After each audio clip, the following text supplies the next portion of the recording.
Your remarks. Jeremy, please. Thank you very much, José. And good morning, good afternoon to all of you from wherever you're connected. So it's a great pleasure for me to welcome you today to this webinar that we're co-organizing in COLEAD and OECD as part of our fruit and veg series. And José explained the was the topic of the day, huh?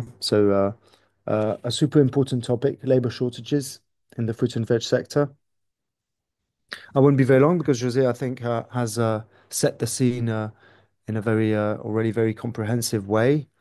Um, just to mention that this topic, of course, is at the heart of one of our major programs that we are implementing at the moment, the Fit for Market Plus program, supported by the EU and the OACPS, in the sense that, in line with COLEAD's vision, growing people, the major focus of our work is around skills development, capacity building, training, providing information.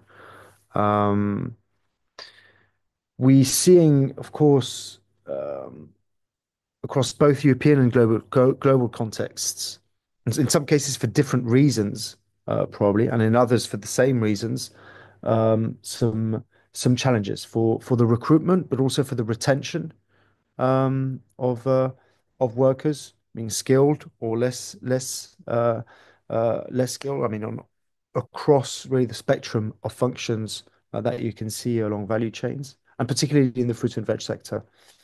And so, as José mentioned, it has profound implications, of course, from productivity and supply chain continuity, but most importantly for the overall sustainability of the sector, which has never been so challenged um, and in front of so many um, complexities. And so that's a bit the paradox that we're facing today of in terms of having the right people at the right places to overcome some of the key challenges in the sector, well, fruit and veg, which is part of agri-food systems, which we know all need to be transformed profoundly to overcome a number of challenges on Earth today, encapsulated through the Sustainable Development Goals. And so there's a kind of inherent there um, paradox that we need to be aware of, and that we hope today, with the great panelists that we have, we'll be able to further explore some of the root causes of these challenges, but also maybe some solutions to, of course, work more on making this sector more attractive. José shared a couple of insights already. I think this is something that continuously comes to our ears wherever we travel, we work. I mean, we're seeing that other sectors have this capacity to attract more talent. But again, here I insist across the broad spectrum. Just came back from a couple of missions, and there were two complexities of different nature. One, the very low participation or choice of current students for studies, horticultural related studies, in a country where the sector is recognized as being very important. In this case, it was Kenya. The reputation of the horticultural sector in Kenya has not to be made, but there were, I think, only a handful of people choosing horticulture related studies. So that's one part of the complexity. And then in more also on the leadership positions within companies or within institutions, that it has to be today a sector that attracts the best, almost, given the complexities it's facing. So of course, on our side, we're deeply committed to this. As I said, through our programs, it's the main angle on which we're working, strengthening skills, making sure that basically the needs of companies are are met. Companies, organizations, public, private, civil society. Um, and and yes, we really hope that today's exchange will be the start, basically, of a dialogue and a platform to fully engage on this topic. So again, I thank you all for joining us today. and I wish us all a fruitful session. Thank you for being with us. And again, thank you for the panelists for your time uh, being with us today. Thank you. Thank you, Jeremy. So we are going to start with the session now. Remember, we will have all the presentations first, and afterwards we will have the questions. So you can write your questions in the chat, and afterwards we will provide the questions to the speakers, and we will try to have a short discussion at the end of the session. So now we are going to start with the first part. So addressing labor shortages in the fruit and vegetable industry, challenges and solutions. And I will give the floor to our first expert. She's Roxana Barbulescu. Is an associate professor from the University of Leeds in United Kingdom. So I welcome Roxana and thank her for being here with us. The floor is yours.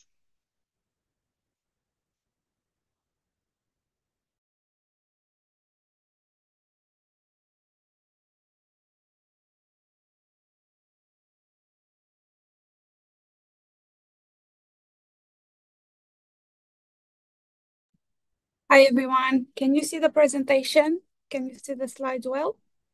Brilliant. Yes, we can see it. Yeah. So it is my pleasure to be present and to take part in this very important conversation. I think this is absolutely the time to have a broader conversation on this area. I've been working on this topic from 2020.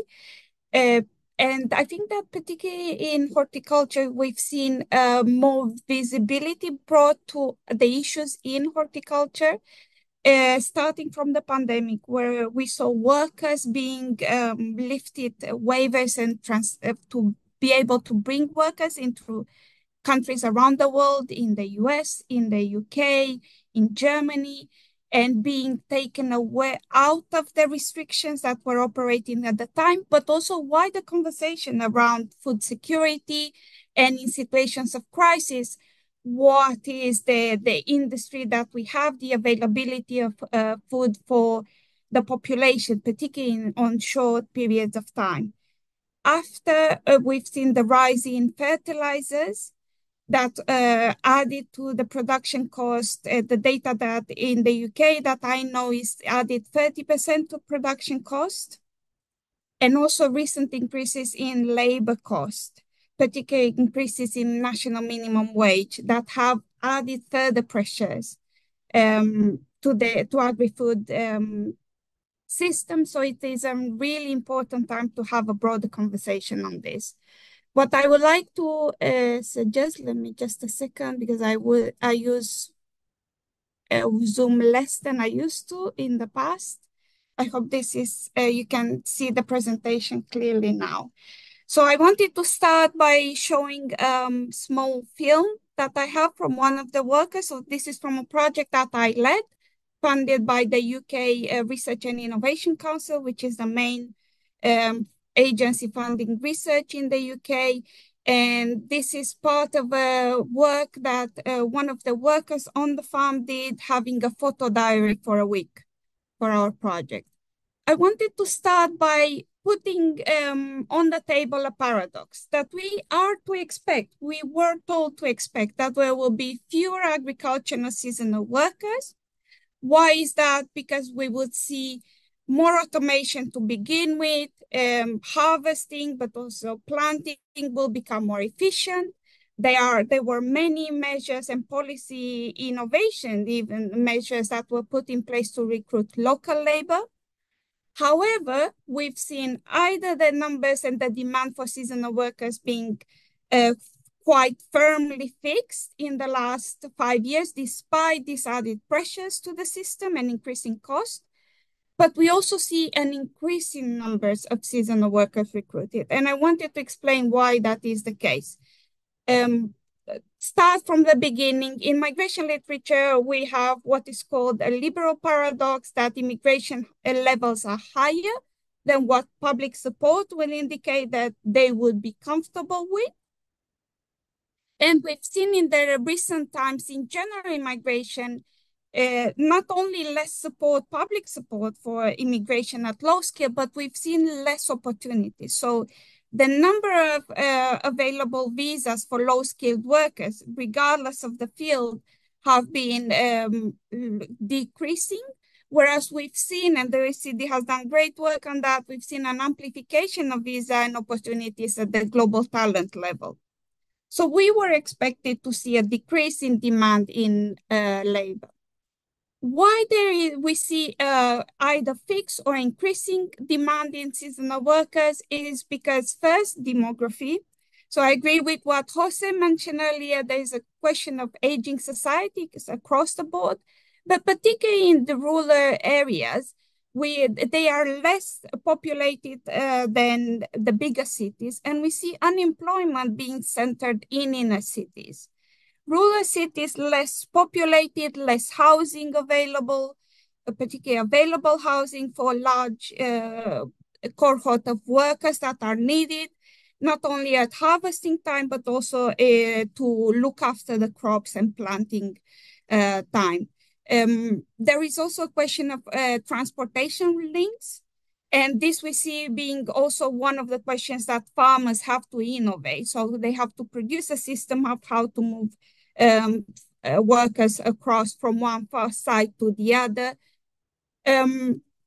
Very importantly, and this is something that has received a lot of investment recently, all national governments have invested in research and innovation, but also in implementation and applying automation. We've seen a quick take-up of that, particularly for some crops. So for some crops, this is going much faster. In the UK, I can definitely say potatoes is one of that.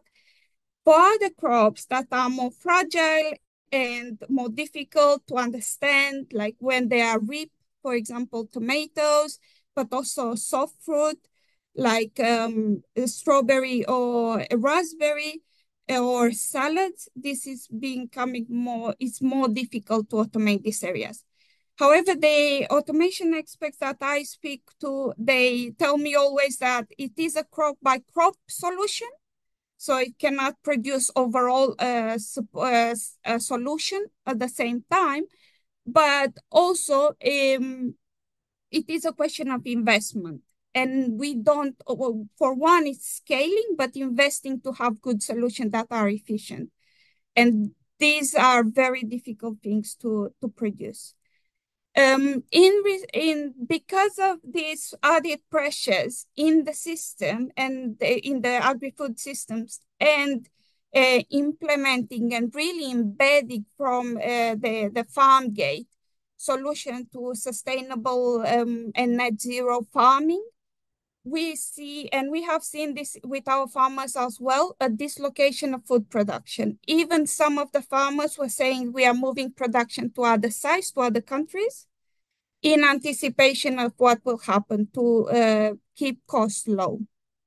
So we see that for Europe, certainly moving to Eastern Europe, and others moving to the global South.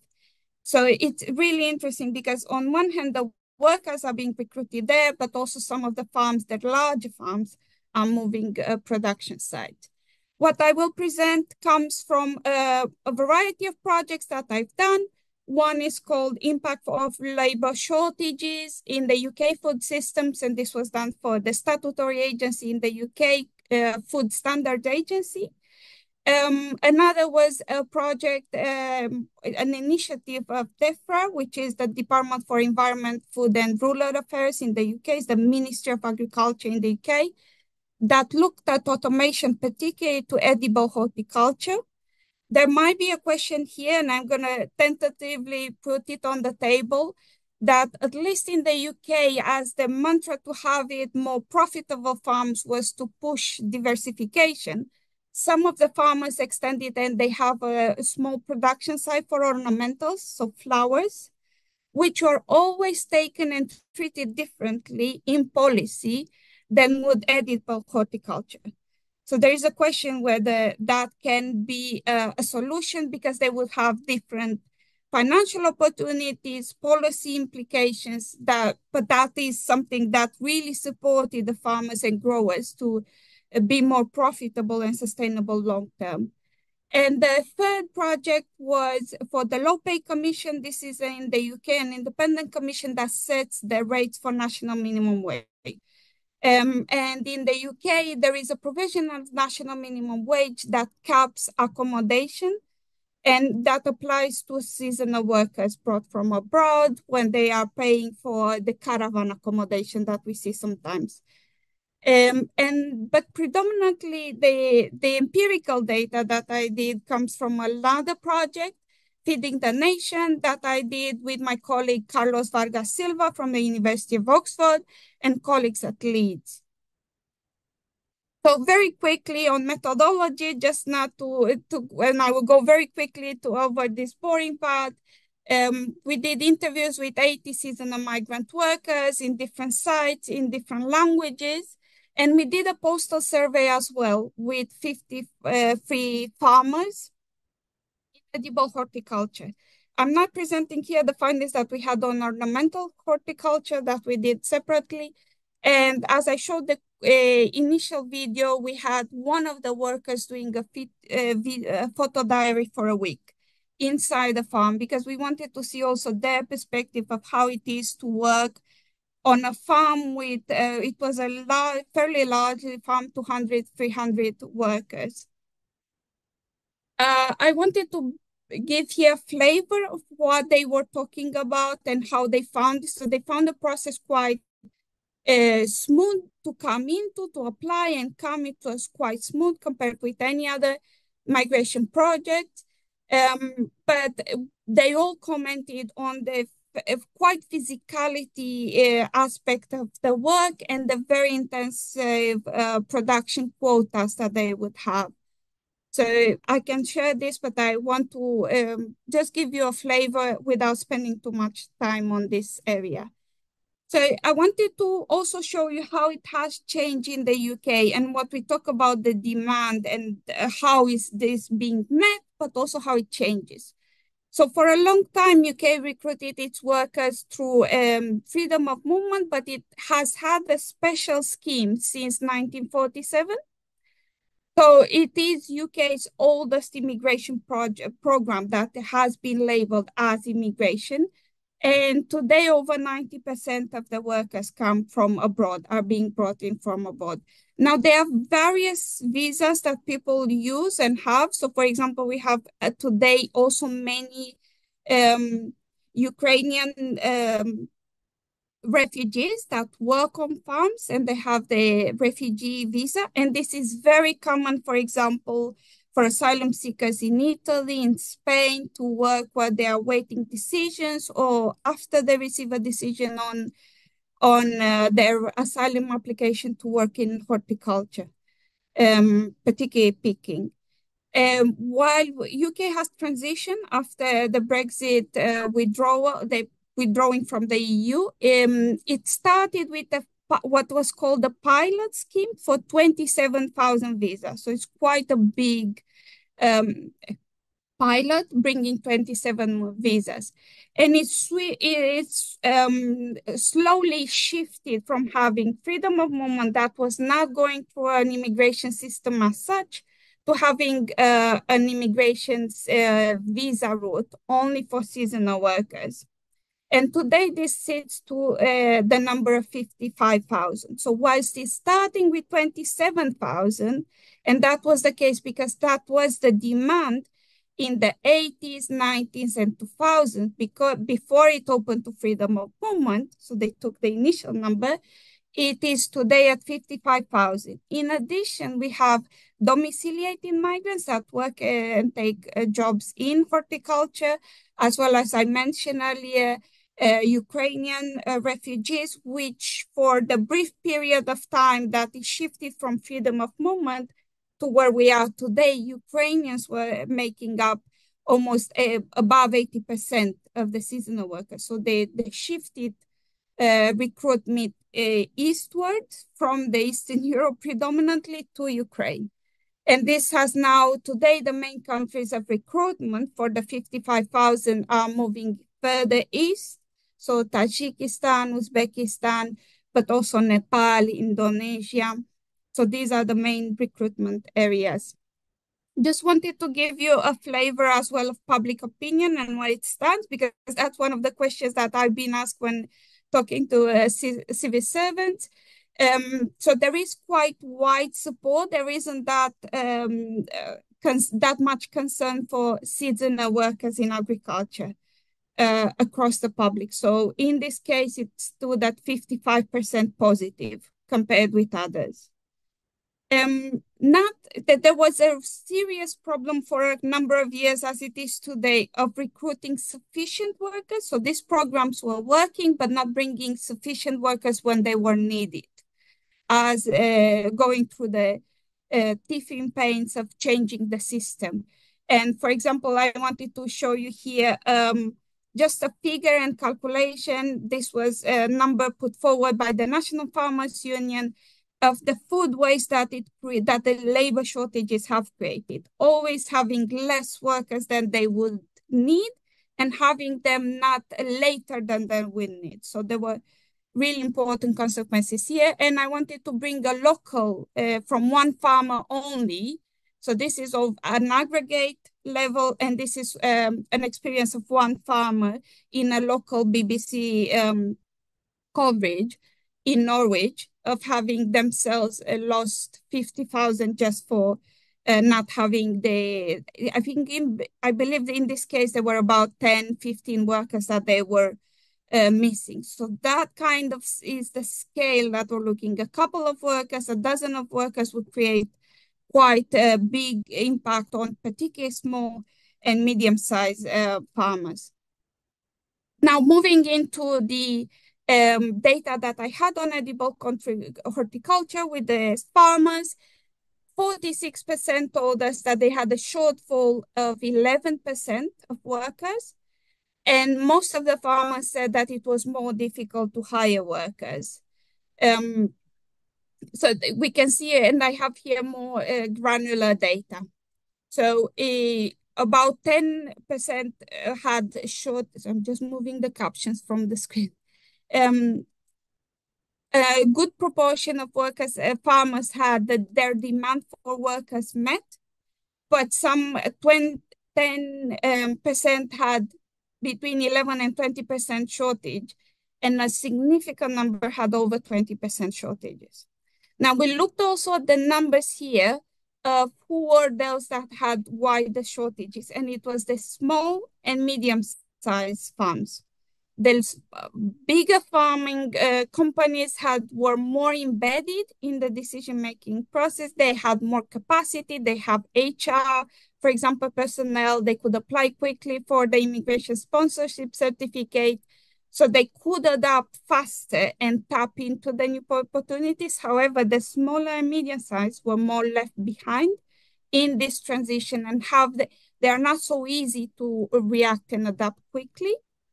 It was important because we also asked them about if this change in labor shortages pushed them to recruit, or they were able to recruit more British workers, local workers. And we find a small minority of farms that did say so, but the majority said that despite being more pressured, they could still find the same workers that they had access to in the beginning. So with no further ado, I'm going to move to the challenges and trends and just spend a little bit of time and see what are the solutions that we have here. So certainly if we are going to see, and this is the trend that we're seeing across the developed world, that seasonal workers and recruitment from abroad, from seasonal migrant workers, are a vital key and the dominant workforce in edible horticulture. And they are there not only at picking, but also looking after crops in smaller numbers, looking after crops, and also involving packaging, because also farms, they diversify and they do their own packaging to increase their profit shares. Or at times they do these pre-made salads on site. If you have seen them, that they're very popular for lunch packages. So they do that on site as well, just to increase the value. And they bring workers for those that part of the business as well. to increase the profitability and efficiency of the seasonal migration schemes, a lot of the farms, what they do is also to move workers around. So this operator would bring, they would start into summer fruit, for example, and then they would move into top fruit in late summer, like apples, pears, they will move later. So they were not coming to work just on one farm.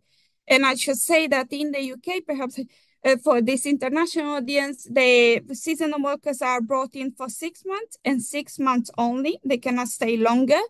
Then there is a cooling off period of 6 months.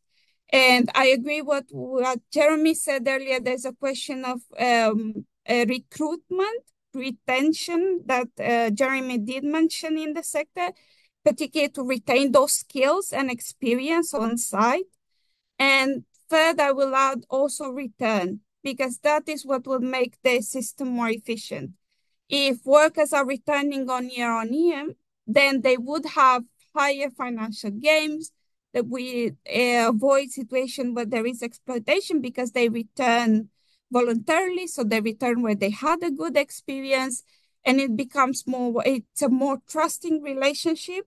And it's also a more sustainable format of running and recruiting workers rather than recruiting fresh workers every year, which is a very difficult challenge for any sector. There's also a question of looking how the employer pays principle, which is an ILO principle, is implemented across the country. Certainly looking into questions around safeguarding minimum hours, putting more information out there for workers at pre-departure, but also things like how the payment is calculated. That's not always very clear.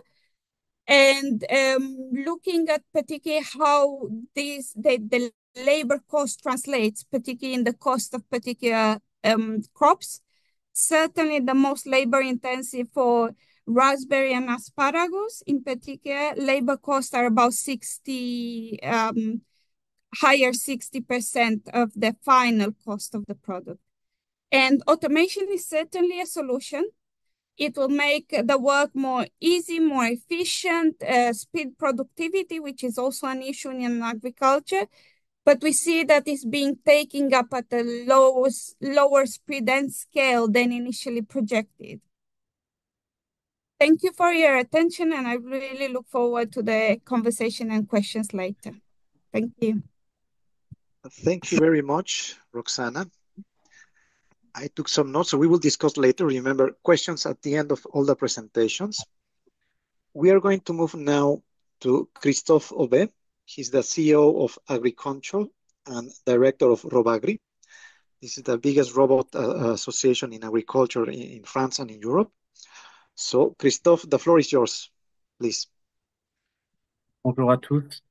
Merci beaucoup pour cette invitation. Good morning, good afternoon, everyone. Thanks for inviting me.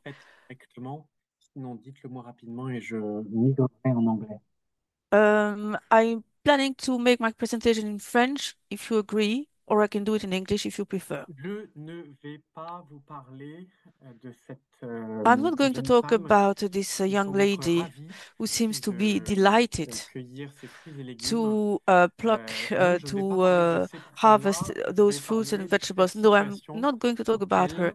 auquel I'm nous going to talk sommes about the majoritairement situation confrontés dans le most monde, of us autant are en Europe, facing aux États-Unis, worldwide, au Maroc, in Europe, au in the Gabon, qui a eu la States, chance de visiter il y a peu de temps, in mais Morocco, in en Amérique du Gabon, Sud, where I beaucoup de traveled pays recently, vont but se also in confronter South à ce America. Many manque countries throughout the world, très many important countries de worldwide travailleurs are saisonniers faced pour with major la gestion des fruits et workforce légumes. shortages for fruits and La question vegetables. qui se pose aujourd'hui, c'est And the question we finalement have pourquoi on en est now là, et je is pense que la why? première présentation What are the reasons for présente this situation? autant de raisons. We heard the first La presentation, question and the auquel j'aimerais lady répondre, c'est elaborated on finalement a number of quelles sont les factors. opérations I'm going to focus on the main operations where this shortage is acutely felt, and I'm going to talk about possible solutions which can be brought to this problem in terms of robotics.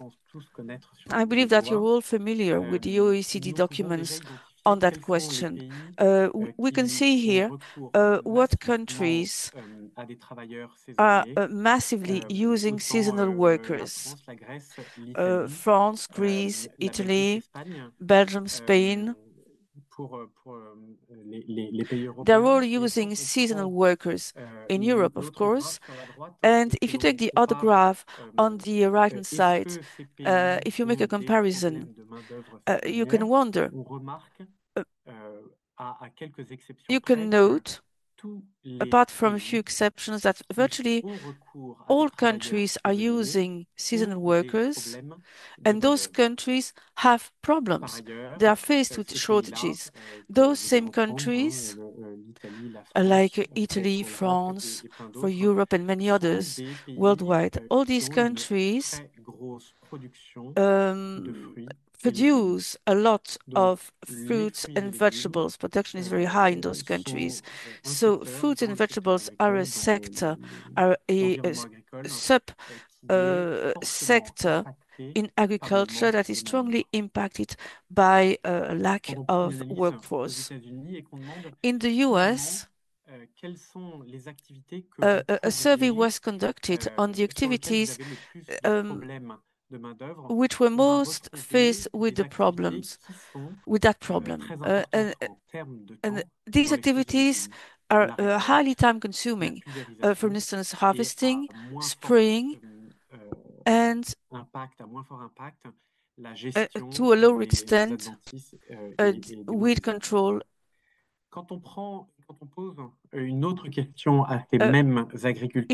Another question is asked to the same farmers, namely, what should be done to solve the issue?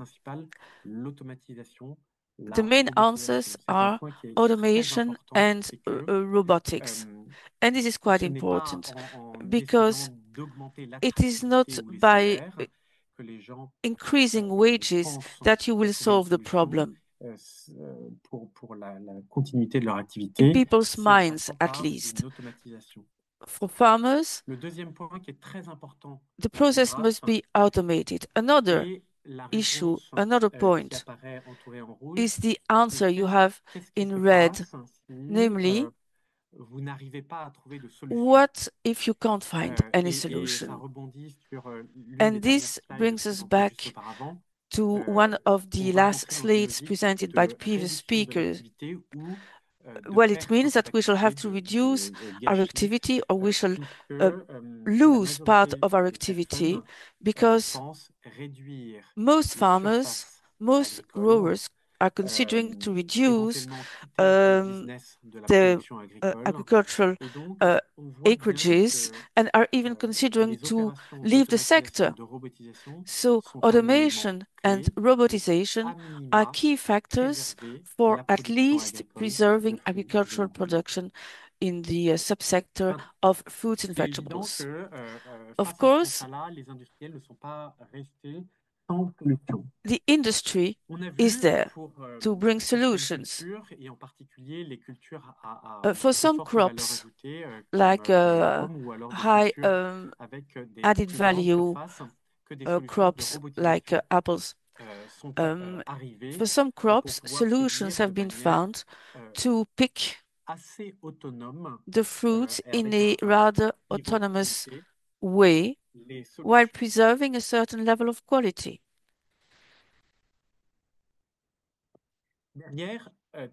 Toutes ces solutions-là fonctionnent, all these solutions were implemented last year. They do work, but they are not necessarily profitable. Some of those solutions were introduced approximately 10 years ago, and you now have fields which are totally equipped with robots. Such solutions have become profitable over time.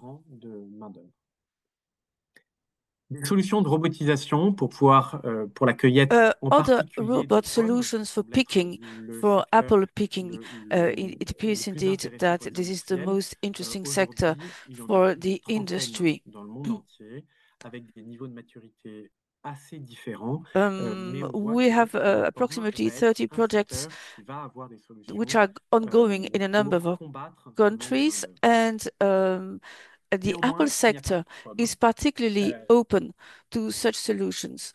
Il n'y a pas But que la pomme, il y a plein d'autres secteurs qui nécessitent this eux applies not aussi only to apples. You have many de other la main-d'œuvre, et en sectors particulier which are faced autour de with la récolte workforce des fruits rouges shortages, ou des fruits especially beaucoup plus sensibles, red que ce berries soit la or more framboise, sensitive fruits la like fraise, dans certains cas. strawberries, Nous voyons que raspberries. les technologies avancent et petit à Technologies petit, on voit que ces are solutions improving, deviennent rentables. and those Donc, solutions are encore une also fois, becoming les industriels se profitable. sont appropriés le Once défi again, du the manque de industry main-d'œuvre has pour decided pouvoir proposer to des solutions meet rapidement. the challenge On en and to voit bring quick autant pour des solutions, solutions sous serre, avec des environnements extrêmement normés, be it in que dans des greenhouses environnements ouverts, or in avec un peu moins open de normes, mais encore une fois environments, plutôt bien well, stabilisées, de telle sorte que with less les différents environnements standards. But you trouvent have des different solutions de environments robotisation permettant, encore une which fois, can à minima find, de for which préserver you have different possible la solutions, quantité de fruits et légumes disponibles sur le marché. which makes it possible to regulate the La quantities of fruits robotisation and n'est pas vegetables que la available on the cueillette, et on l'a vu dans marketplace. les But les premières slides de ma présentation. the La robotisation peut être aussi robots cannot only un be moyen applied de to faciliter picking. les Robots tâches are autant also de a way cueillette ou de to conduite de facilitate culture, harvesting en permettant and crop de management, focaliser in the sense les that ouvriers agricoles disponibles sur les activités à plus it forte valeur allows, ajoutée, they're ou allowed alors en to réduisant focus the considérablement la workforce quantité de on travail high employé. added Sur le robot à value gauche, on voit que ce sont activities. finalement que des For porteurs qui instance, vont on the left, être à proximité you des have personnes qui carriers récoltent les grappes which are de placed raisin et qui vont les close emmener to en bout de those champ, harvesting limitant la grapes, logistique nécessaire pour les which ouvriers agricoles et la quantité de raisin à porter sur le dos. makes it Encore une possible fois, la to robotique, c'est diminish facile, mais the vient quantities of grapes rendre to beaucoup be plus efficace carried l'opération agricole. by the À workers. droite, c'est une Harvesting solution de becomes taille much more efficient. pour la And vigne, here you qui have n'a pruning vocation on non the pas à right-hand faire side, l'intégralité a du pruning travail of d'un grapes. viticulteur, Such a solution does mais not plutôt de allow to lui replace simplifier la the tâche total et de faire activity done 80% de la taille, by the grower, peut-être but plus de temps, 80% of mais pruning can be permettant performed d'avoir over time. It une may take activité faite more plus time, rapidement par les ouvriers qui, eux, pourraient se but focaliser at the sur same d'autres time, you activités. can allocate the workers to other activities. Les solutions présentées sont déjà The pour pouvoir solutions préserver I have une presented quantité de production. Néanmoins, are il y a un meant volet to que l'on n'a pas preserve traité qui est a le côté certain environnemental, share of qui est production, but you should augmentation not ou la neglect réduction de l'impact the environnemental de la conduite reduction des itinéraires fruits et légumes. of On voit, et environmental on le sait, impact. que toute réduction d'utilisation des produits phytosanitaires, Any réduction des engrais, reduction in the use of utilisation d'opérations pharmaceuticals and the mécaniques use of plutôt que d'utilisation des fertilizers, produits uh, phytosanitaires uh, a un impact sur le temps de travail such pour la practices have an conduite de impact ces itinéraires on agricoles, the working time fruits et légumes. required for these Néanmoins, different encore steps une fois, in les industriels se food sont and emparés vegetables de ces production. solutions-là pour pouvoir avoir une conduite qui ne soit And the pas, industry decided qui to ne promote nécessite pas un those recours massif solutions, de main-d'œuvre,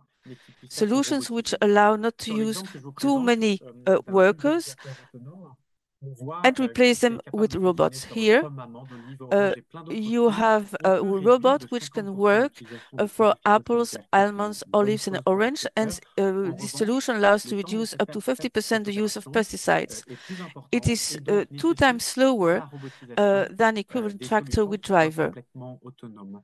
Donc encore une fois, So la once again, robotique permet de faire un pas en robots avant allow to important move sur la forward, to make conduite a major step durable forward des for opérations sustainable management of de farming fruits. operations or growing operations On for retrouve fruits. exactement la même chose The same sur des goes solutions de désherbage for laser, donc n'utilisant laser absolument plus de produits weeding. phytosanitaires, qui est une solution qui est extrêmement efficace, Phytosanitary mais products are no très longer lente used. et sur des sables This solution largeurs. is Encore une extremely fois, efficient, but it's la very slow robotique and permettant de over ne pas imposer d'avoir small widths. Thanks to these robots, you don't need to have people on tractors, and it makes it possible to privilege sustainability in vegetable production. Here is another mechanical weeding solution on grapes. You use less herbicides, but once again, it's a slower solution. It consumes less energy, and once again, robots seem to be a solution for the sustainability of agricultural production. Here, for instance, you have pruning operations or the removal of unwanted leaves, tomato leaves. It's an operation which takes a lot of time using a robot, but agricultural production can be maintained, and it also limits the emergence, the occurrence of diseases in the greenhouses. These are time-intensive operations and which normally use abundant workforce. And here the problem is solved as the robots allow to preserve yields and at the same time to improve environmental impact. I'm not going to go any further. Thank you very much for your attention, and I shall be delighted to answer your questions on the usability of robots for the production of fruits and vegetables. Thank you very much. Thank you very much to Christophe. Again, we will have questions and answers at the end of all the sessions. We are running a little bit late, so I will ask the next speakers to try to hurry up a little bit if possible. So now we move to the views from the operators. We will start with Thomas Hildenbrand. He's director of the fruit department at SIPEF in Belgium. So Thomas, the floor is yours. Thank you. Okay, thank you very much. I do it in French because French is my language use. I'm used to. Bonjour à toutes et à tous. Voilà, je fais rapidement. Good morning to all of you. I will very quickly introduce myself. I'm Thomas Hildenbrand. I'm the manager of SIPEF, a company based in Belgium in tropical agriculture. I started my career as a banana planter in Western Africa. I've been working quite a lot there. Now I am working in Belgium for distribution, commercialization, marketing, and transport of the products that we have in Africa. I will focus on several topics on the European context, which I believe has already been well developed by our two colleagues for what refers to the labor, but I will mainly talk about the culture and the products that we are producing yearly. These are not seasonal products where the impact of labor can be very different according to the production type, if we're talking about seasonal or perennial productions. I will start talking about the banana, as we are producers and banana importers. There is a fundamental shift in our logistic from the time of COVID. The COVID crisis has changed the marketing methods totally because of the movement restriction and because, as we said before, a shortage of workers. And indeed, there was an enormous part of the products preparation that went through the distribution channels in the supermarkets, which used to be prepared and presented in Europe. And these, for the banana mainly, are now prepared since the COVID crisis in the production areas. I'm talking about sourcing, which represents approximately 50 to 60% of the consumption of this product. Most of the sourcing today for pre-packed products takes place in the origins. There's a fundamental shift in the marketing methods, and I believe there's a kind of adaptation of the cycles because of the shortage of staff on one side, and this has created new opportunities at the level of production. Since the COVID crisis, for some products, we witnessed a technology transfer which existed in Europe already, but is now moved to the different production areas, and these can be adapted to this demand. I would say that the impact that we had was mainly in the case of the banana in the European market. We had indeed a shortage of workers, but there's also less people working in Europe in this industry, which turned to the production area to bring products which are already prepared in these areas and packaged. I will now go on the area of the production area in Africa and the ACPs. According to the type of products you're considering, perennial for banana, for example, or seasonal products where the risks and the opportunities for labor are totally different. Today, I believe that there are opportunities, important opportunities for the production areas which can adapt to this shortage and can make use of robotization in some countries, but I believe that this robotization has its limits. And for African countries, you shouldn't forget that the demographical development is such that the population is very young. And these people need work. There is a lot of jobs. There is a promotion for women and for young people to get jobs. The political opportunities need to bring their support because employing or having jobs for youngsters needs a lot of training, and it's also needed to be able to retain these workers in the area. We also have to make a distinction between the areas that are in the neighborhood of cities, or big cities, where it will be ever more difficult for the agro-food sector to find people willing to work in the plantations because the work is heavy and because the wages are less than those that the industry or agro-industry can offer in comparison with the farming industry. However, there are many people and we have to work on promotion, and if the companies can give decent wages without losing competitiveness, I would say that we would need to use internal promotion, and I believe that people look also social benefits like insurances.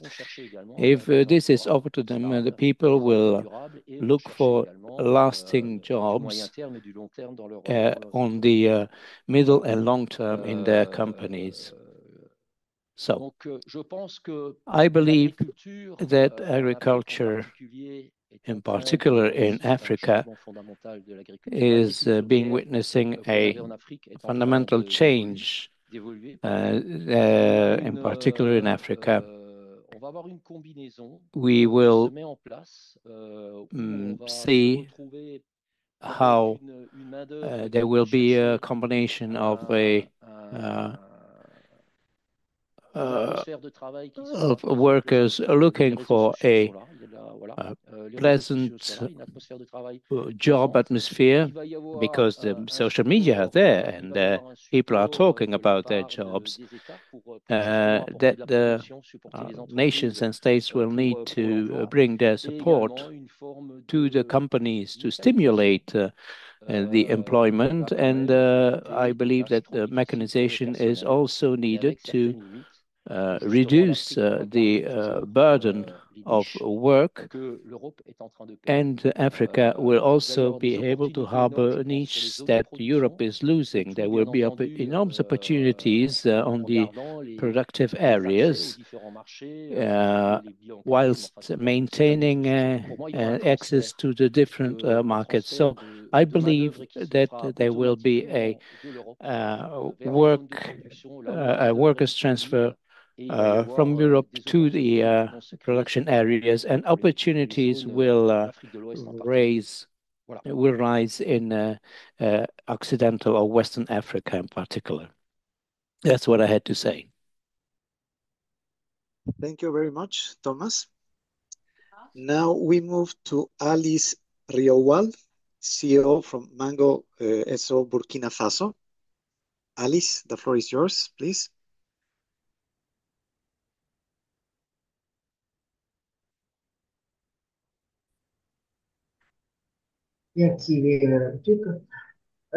Bonjour tout le monde.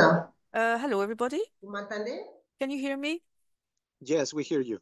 Please go ahead. Ok. Qu'est-ce que je fous?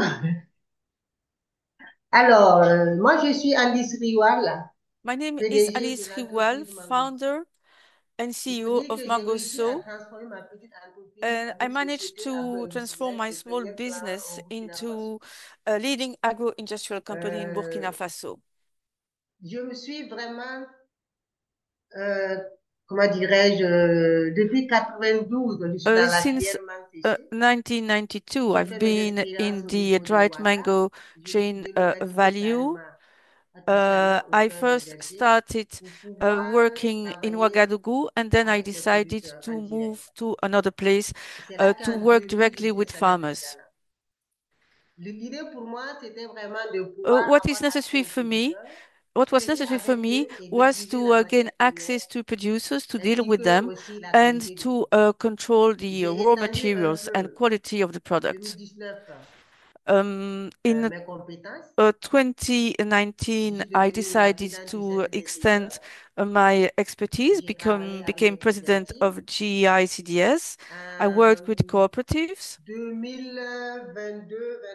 In 22-23, more or less, I decided to focus my efforts on quality, and I'm passionate about supporting education. I'm very interested in gender equality and community development because these are factors which, in my opinion, have a significant impact both in the business world and in local communities. My commitment to quality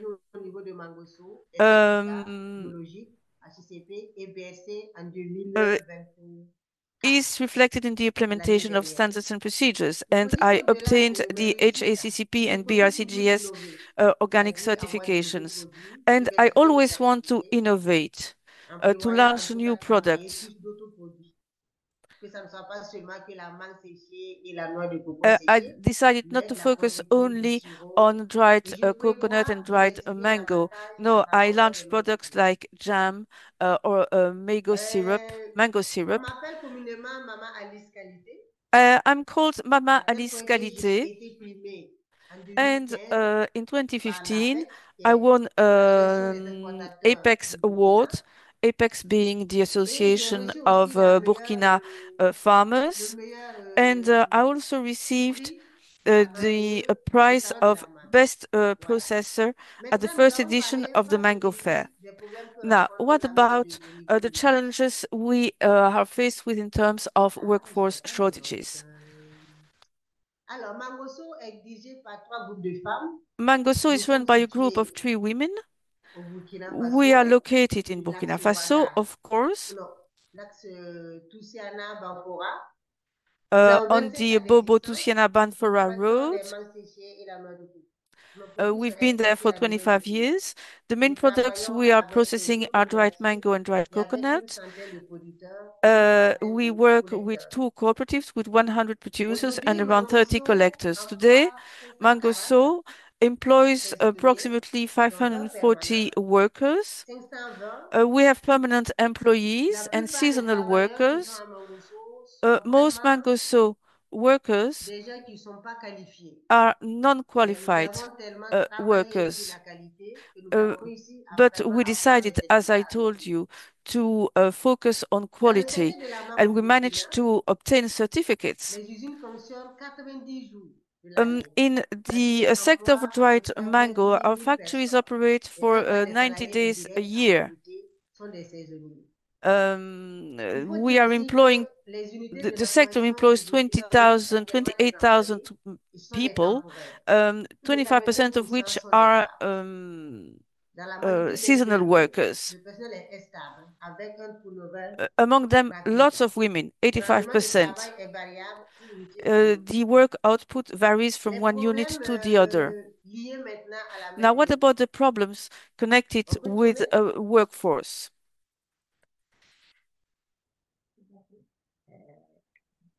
Voilà.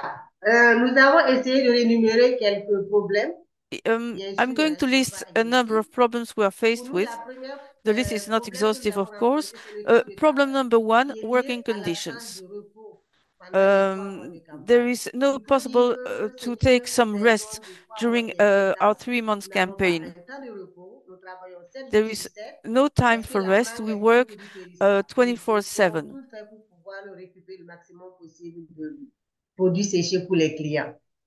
The aim being to collect as much or to harvest as much as possible. And because of that, we need to improve working conditions, and we need to offer flexible working hours to attract workers. Problem number 2, or it's the ongoing evolution of safety norms and regulations. This year, for instance, a law was passed on biological organic products, and we have had to review entirely the way in which we work. We've had to review our training programs. This is a proactive approach, and it is necessary. Other problem, the geographical location of our sites. Most of our sites, of course, our sites are in rural areas, which is not always attractive for young workers.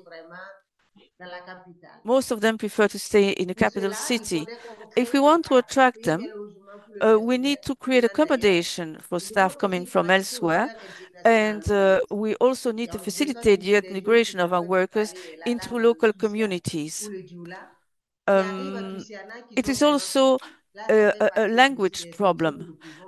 Some of our workers are really lost because of the language problem. Another problem, seasonality and variability. Our activity is temporary, only 2 or 3 months, with a break in the supply chain. So we need to diversify our activities. We need to focus on raw material supply and work in cooperation, in partnership with the cooperatives. Another problem number 5, it has to do with the very management of workforce and inflation. You have inflation in Europe, but we also have inflation in Africa. And our workers keep asking for increased wages because the cost of living is increasing. So we need to increase salaries, and it is also necessary to have permanent interactions with our workers. On peut toujours continuer. Flash. Voilà. Next slide. L'impact de la main-d'œuvre What is the impact of workforce on the value chain? First of all, lower productivity,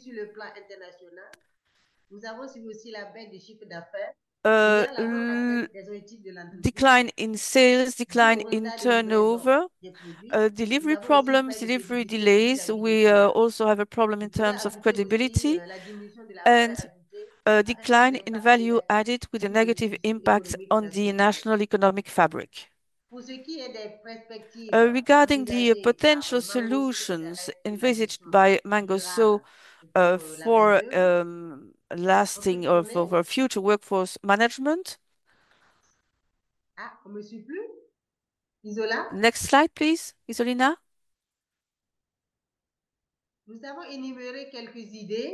We have expressed a number of ideas. First of all, there is a need to reduce the reliance on workforce by 60% and increase wages by 40%. For this, we need to mechanize a number of operations and change our modes of payment and better organize our work. And also, how to grant bonuses to workers who stand out in terms of quality, regularity, and commitment.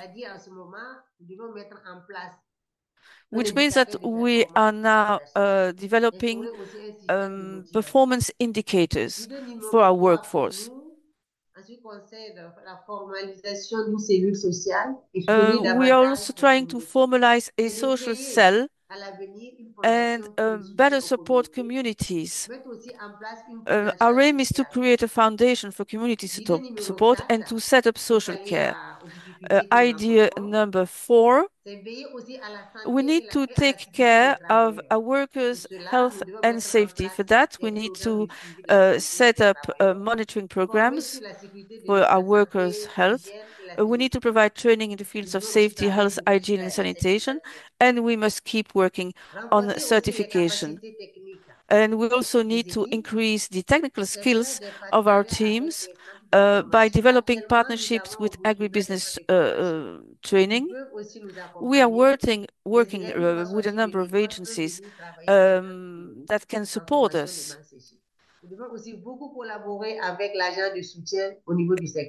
And we also work with agencies supporting the sector. We also need to draw up a program to facilitate innovation. That's it for me. This was pretty quick because I wasn't given a lot of time. I tried to explain where we stand, our situation, our problems. And there is also the mechanization problem. We need to mechanize. We can't rely exclusively on a workforce that is not stable. It's a shame, it's a pity, but we need to focus on mechanization because of course, we need to provide employment to young people, but young people are not stable. It is particularly the case for mango. We need to mechanize, for instance, mango washing. It will reduce workforce intensity. Thank you very much. Thank you very much, Alice. Merci beaucoup, Alice. So, I want to thank all the presenters. As you can see, this is a very challenging topic. We're going to move now to the questions and answers section. I'm going to start with Roxana. I got a question in French. Let me traduce for you. So this is for Roxana, the first speaker. Can we imagine that specific procedures for issuing visas with greater ease, with less paperwork, and more targeting and retention of people to be recruited could help solve these shortages of manpower, at least seasonal ones that we are talking about? So, Roxana. Thank you, Jose, for translation, and thank you, Amadi, for the question. I think we are seeing models of this, and it's really interesting because whilst many countries bring seasonal workers, there are as many countries, we have as many models. So there is a variety. Then we can learn from each other. And this is what I try to do as well, to put forward a network of experts to look at these best practices, try to understand the best practices. There are countries that establish links with sending countries, for example, Canada, and they have a contract that has been developed with many organizations. So there is a set of contract that regulates recruitment. And also we know from Canada that it tends to work really well, and workers tend to return up to 8 times. And that becomes much more profitable. It eliminates some of the situations because there are contacts in destination and at origin, but there's certainly more work to be done. And if I may, Jose, I just wanted to make a short point. I think we're looking at the problems and solutions for the production as it is today. But very likely, we should be also thinking how to extend this further. So how to make fresh fruit and vegetable available to more, to produce, to increase the productivity of fresh fruit and vegetable, and to make them accessible cheaper. And if possible, I wanted to ask Thomas and Alice if they are looking at research and innovation of how to make the products to increase the productivity and make it cheaper. I know that in other areas, not fruits and vegetables, for example, non-dairy dairy, there's huge development, huge potential expansion there, or synthetic meat. So I wanted to ask if you see on the ground similar enthusiasm for innovation of new products or investments in innovation to scale further and make fresh fruit and vegetable available to a wider population, rather than to eat this fast food and ultra-processed food that makes everyone sick. Thanks, Roxana. I let Thomas and Alice, if they want to react quickly, please.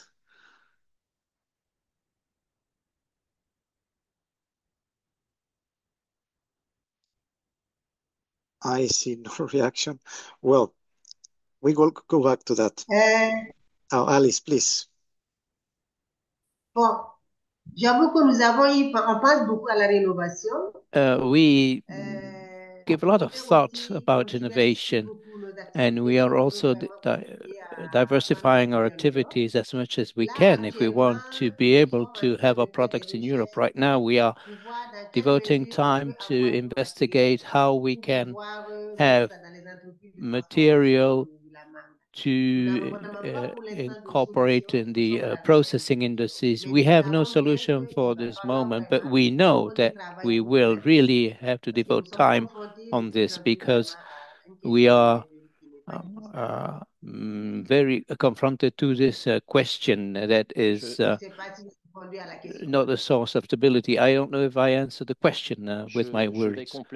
I will add some things, says Thomas. It is clear that the process is ongoing. In Africa, in general, the process has started and is evolving more or less quickly. It all depends on the areas and the countries where the companies are have their headquarters. And if you are, the closer you get to the urban areas, the more the problem becomes important. But you can't forget that in Africa, 50% of the population is less than 35 years old, and agriculture is the primary job sector. There is no social security or unemployment subsidies for people. In Africa, the people that have no jobs have no ways of living except by the help of their families. So the context is very different according to the seasonability of the product. That's for banana, it's different. We have annual products, whereas mango is seasonal. And the other thing is that the way in which the agriculture is performed, it is true that today there's a movement tending to improve everything. It's clear that the hardness of the work, the wages, the social dialogue, everything is starting to get in place. Thank you very much. We move now. I saw a question for Christophe Aubé. Let me check quickly. I think it was in French. So Christophe, this question is for you. Some of our attendees were mentioning that you focus and you advocate for robotization, mainly for the fruit and vegetable sector. But what's your opinion on how feasible it is for robotization or automation to be implemented in Africa, especially because the topography is different in Africa? Okay, I'll try to answer to that question and to another one. I mean, all topics related to robotics to make it quicker. Of course, when we look at the first pictures I showed, we see fully flat orchards. But basically, we are using robots in very complex and slope fields because it avoids exposing people to a hazardous environment. So robots are not focused on flat area. Second answer is we used to work with a big company in Gabon for palm oil production, and it was definitely not a flat area, and they are facing labor shortage, and robotization was I mean, good opportunity, but it answers to another question: is it focused on big or small farms? Of course, and we know that for innovation, it always starts with, I mean, farms and area in the world where you have more money to support innovation, to support maturity, to support that kind of systems. But we have some trends that present that the level of affordability is going down every year, and we know that right now for orchards, apple orchards, it's not relevant to have a robot if you have less than 20 hectares. But we know that in 2028, it will not be 20 hectares, but 5 hectares. So we have that trend that allow to embrace more facilities, more farms and smaller farms, but not right now in the future. And maybe the last point, and I think I answered to 2 questions. And about the energy, I mean, there are so many different robots. You have fully self-propelled with solar panels that are able to work without any I mean, need of oil and so on. So of course, I cannot answer to say the energy will be a problem or will not be a problem based on all countries. But right now, you have a huge panel of robot manufacturers offering so many different solutions, from fully solar panel with or bigger system with big engines.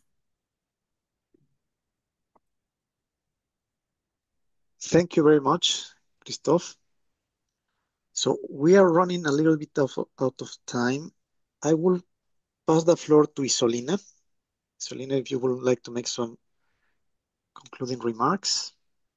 Oh, it goes very, very fast, actually. It's a very, very interesting. I enjoyed very much the presentations. I learned a lot. Thank you to the panelists and also the questions. They keep actually coming on now as well. I mean, you know, how to make mechanization more attractive and so on. So perhaps you have time for a quick round.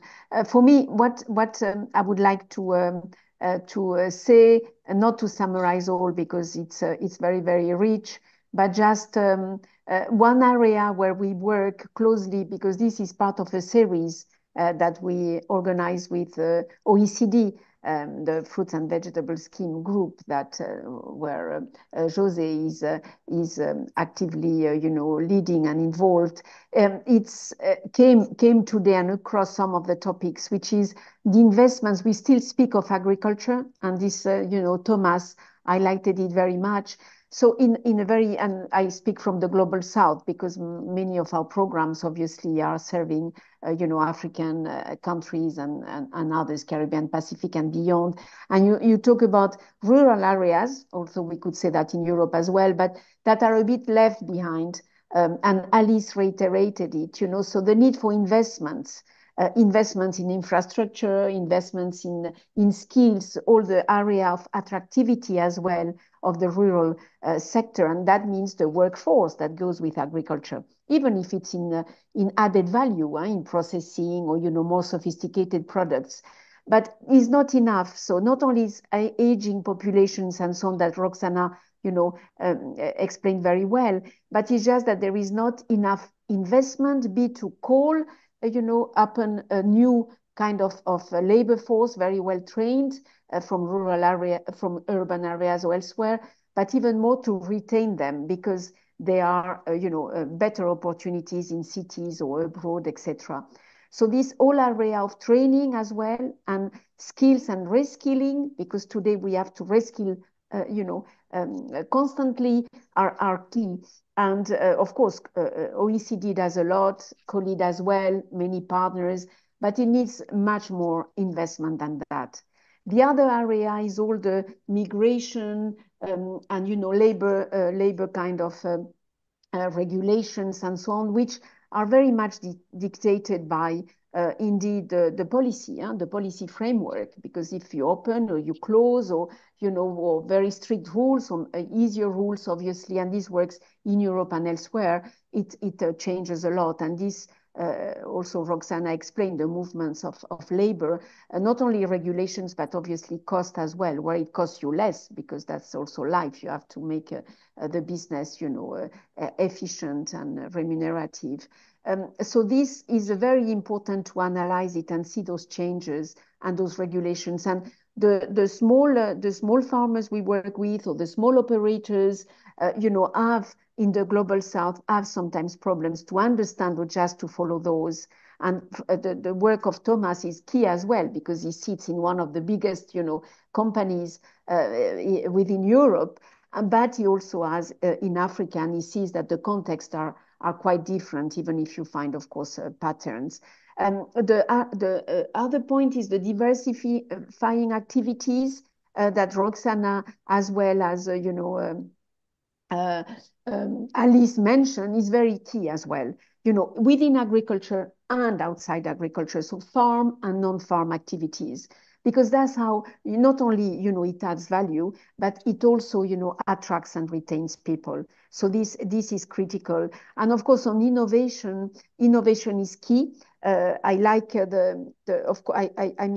really like also actually the points on the digital and robotization, because it speaks a lot on it seems very difficult sometimes, and I think Christophe did that very well, but cost goes down. You see if you think in Africa as well on the mobile revolution, I follow that very closely from my previous job.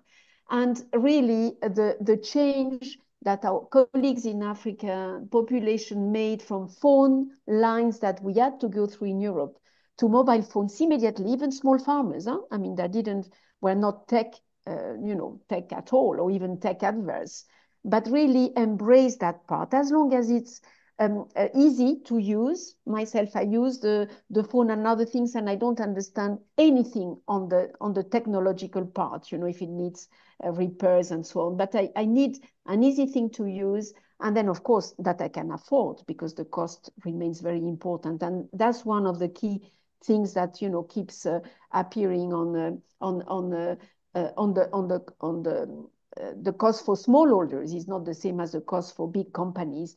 And I subscribe to what was said, that the cost goes down very hopefully quicker than we think, because of competition and so on. But you probably want to. I will just say 2 words on the survey, but perhaps José, you want to have another conversation with the speakers. Yes, thanks, Thank you. Isolina. Look, very quickly to thank all the speakers. I mean, as Isolina mentioned, and all of you, this is a very complicated item. I agree that investment is key. No, we are missing always the part of the policymakers and governments. Legislation is also key.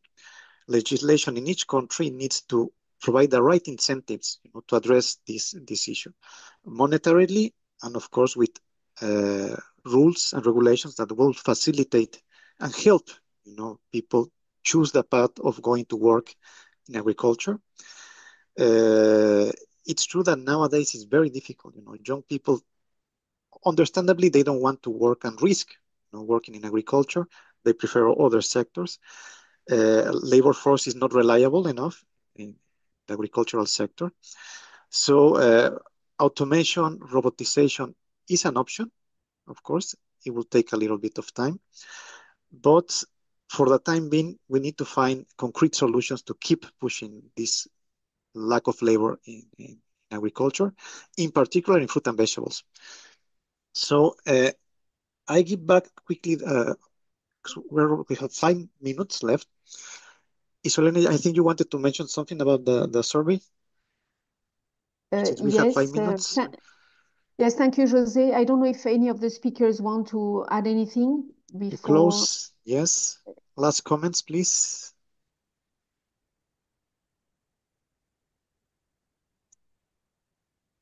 Okay, then back to you, Isolene, if you can close great. With the survey. Thank you very much. Again, thank you very much, José, as well, for the very nice, moderation and for all the excellent speakers. Again, we will share everything by early next week. You will have all the recordings, the presentations, and so on. And feel free as well, to reach out if you need more information.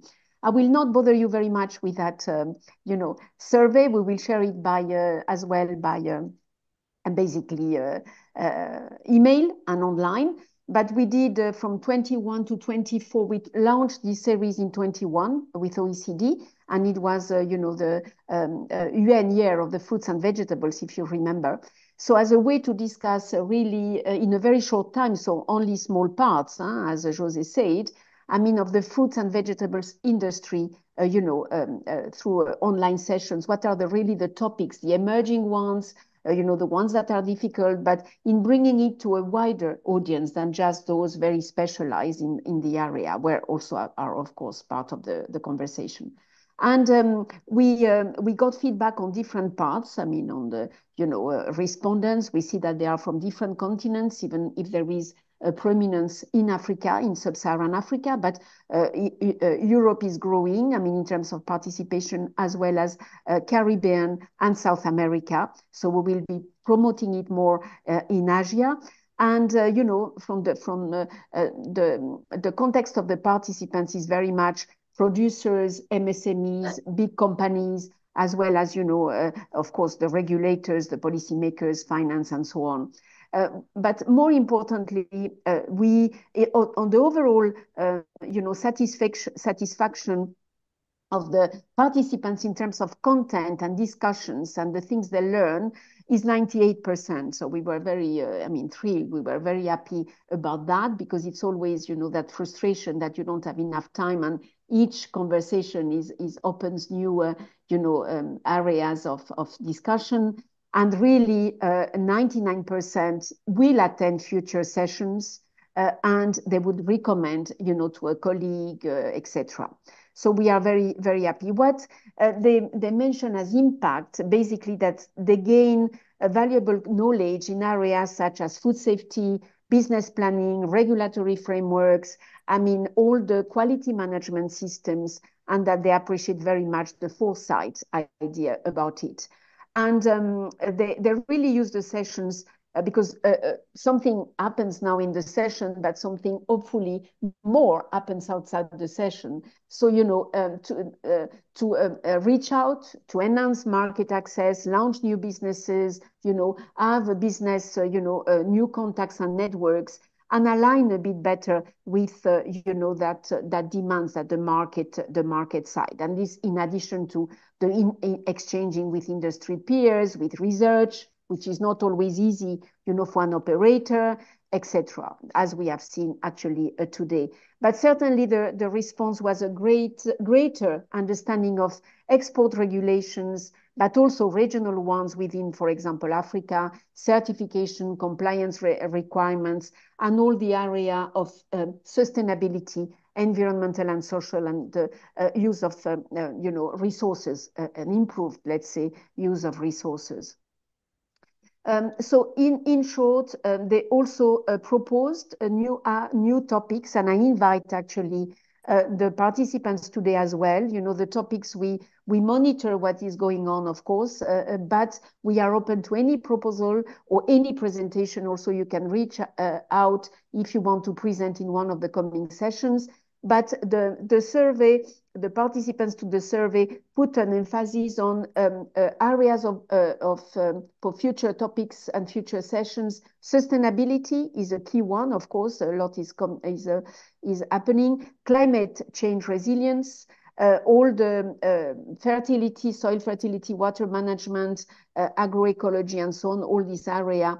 But all the cold chain logistics, the infrastructure that affects that, strengthening the value addition, and all the improving basically the market access while reducing, all the post-harvest losses and so on. But there is also an area of artificial intelligence and robotics where, the participants feel that they need much more information because it's difficult not only to access sometimes, but even to digest, because you are not a specialist. You can understand parts, but you don't know how it applies to your particular, production, or to your particular country or topography and so on. So this is, in summary, there is much more, but just in summary, that the sense is that as we thank you today, we were encouraged to continue those sessions by, as I said, 98, 99%. Of respondents, and also the feedback we receive on each of them. And we will also go a bit, we will feature also more stories from the Global South, put it that way, as well as other regions, because there are commonalities there. That's what I could say on short from the survey. Thank you very much. Thank you very much, Isolina. So we are nearing to the end of this session. So I want to thank again Roxana, Christophe, Thomas, and Alice for sharing their perspective with us. To thank, of course, COLEAD, to thank Jeremy, you, Isolina, and all the COLEAD team. The interpreters for all the great job. And all of those who participate with us. I mean, as Isolina said, we hope it's useful for you. And we invite you to keep coming. We will organize the 10th session soon with COLEAD, and hope you will be able to join us. So thanks again to everybody, and have a nice day.